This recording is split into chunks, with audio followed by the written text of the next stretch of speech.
আমি এখন আর আগের মানুষটা নেই। চেহারা একই আছে, তবু কেউ বুঝতে পারে না। ভেতরে সবকিছু কেমন নিঃশেষ হয়ে গেছে।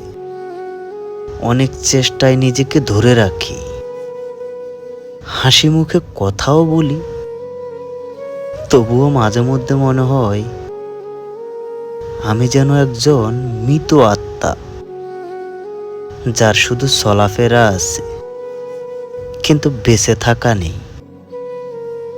তোমার চলে যাওয়াটা শুধু বিচ্ছেদ না, তা ছিল একটা শেষ অধ্যায়, যেখানে আমি বাঁচা ভুলে গেছি, শুধু একটা অভ্যেসে বেঁচে আছি। মানুষ ভাবে আমি ঠিক আছি, কিন্তু আমার ভিতরে একটা চুপচাপ কান্না বেঁচে থাকে, যেটা কারো চোখেই পড়ে না।